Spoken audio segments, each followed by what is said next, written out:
Alright, today's installation is going to be on some new in-links on the Dodge Charger. As you can see, it's splitting along here. Some pretty nasty dryness on this since we put in new control arms and this sway bar.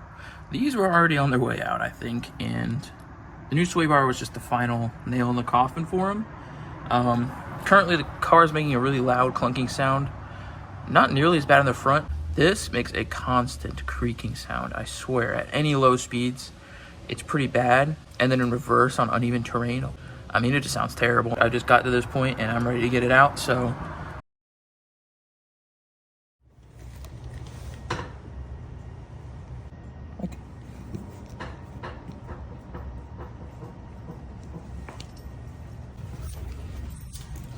Sounds more like a rubbing sound than a creaking.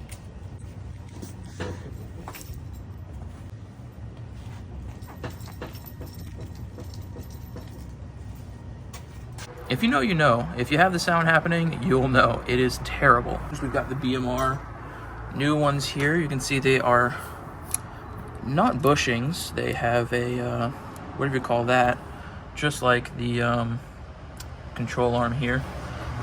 So hopefully that'll be a lot more solid, be able to handle the forces of these upgraded sway bar, and then also not wear out like these rubber bushings here. And you can see we've got the same situation on the bottom down here. It just looks bad. Some more light force here. So yeah, oh my god, you can see that it's splitting right there. Look at that big old crack. Yikes. So what we're gonna do is, let's see if I can hold the light below the screen here. So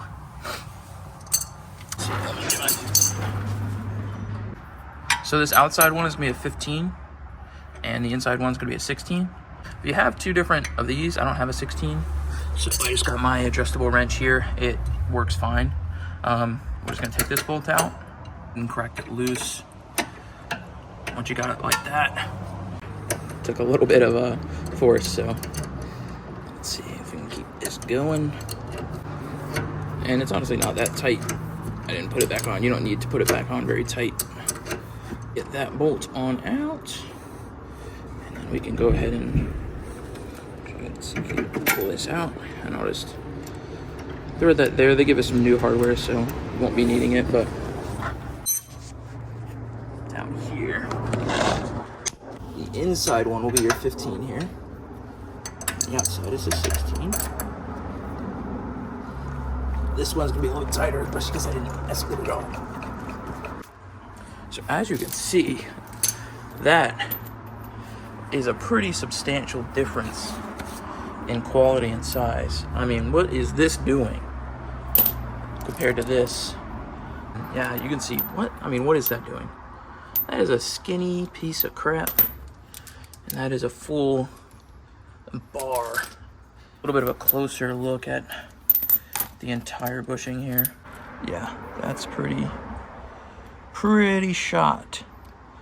And yeah, I'm not gonna bore you with the rest of that, oh god. Yeah. Moving on. Next step here is going to be to match the length. We want to get it pretty close. It's not a huge deal, of course. If it's tighter, I mean, it's just gonna feel tighter than stock. We have it pretty spot on here. I just leave it that length. If you want, you can just take the bolt off here, and we'll just thread it inside of the old one. So, and just thread it, not thread it, but just put it inside. Yeah, so that's pretty much dead on.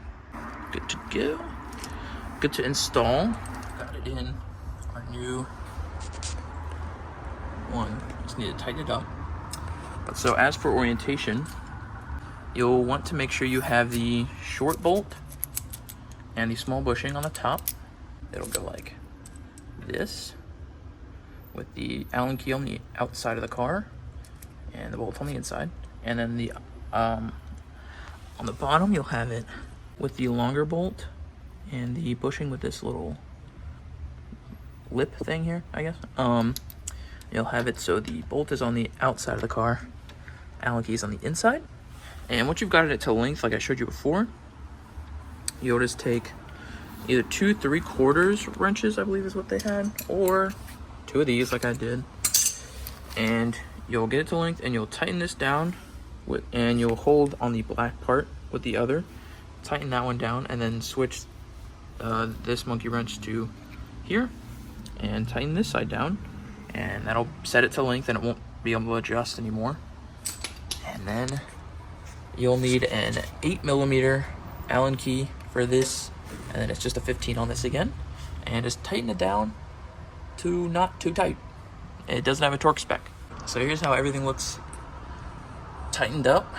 You've got it in the tighter of the 2 holes, so this will be the more rigid suspension set. If you want it to be a little less tight, you just go to that hole.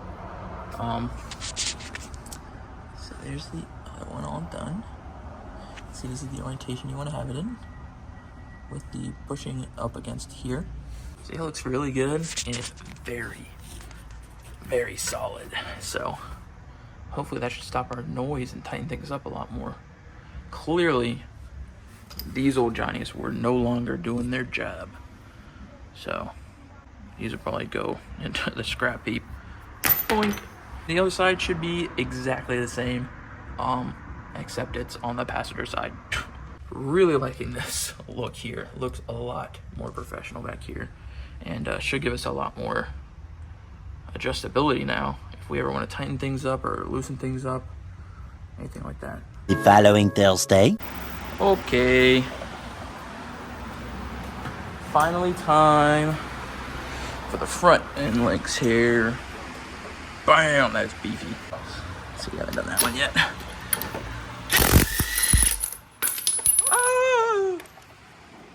Okay, once we get up in here, see the end link right there? Let's see, right here, of course.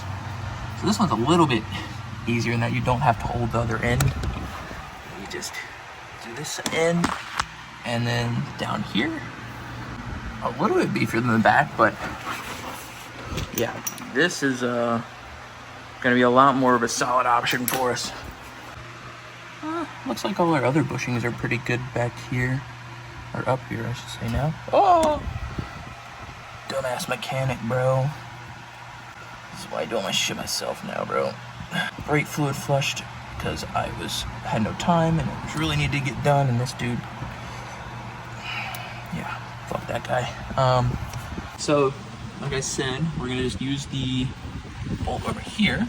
It's at 21mm. Just gonna do that on the top and the bottom down below. If this part starts to spin, just use a 10mm to hold it still, a wrench to hold it still. 21 is on here, because that's what my key fits in for my lug nuts here. Let's see here. I think we're gonna need a long one. Yeah, so you're gonna need a long socket to get on there. Let's see, I don't know if I have one. Yep, no 21, so we make a 21mm. Yeah, brother. Woo. Let's see, it's a little tight in here with the shock. Oh yeah, I'm just gonna do this off camera. Once I get it broken off, I'm gonna come back. Okay, I've kind of got you guys propped up. You'll definitely, I already got the bottom one off, but you'll definitely need to get your 10mm out. Already got it kind of loose, so let's squeeze them together here. Ness and finagle and try a little bit. What? Oh. Gonna have to switch it around to get leverage here. And I'm just gonna do this for another million years and get back to you. Oh, finally. Bam. That's the hole. Oh my god. My leg started to cramp. Shit. I'll leave that off. We'll just use this to get a somewhat proper length here. So let me get the other one and we'll get that set up. Alright, we skipped a couple steps, but we got what we needed. Went to the store, got a 12mm Allen key for the 1/2 inch. Got it on there. So that's one side done. We had it on the looser setting, but we changed it over to the tighter because theoretically it can handle it now a little bit better. So, on to the next side. Doing the exact same process. 12 millimeter. I used a monkey wrench, but I think it's a 22 or 21. And yeah, should do really well with the old Eibach sway bar down now.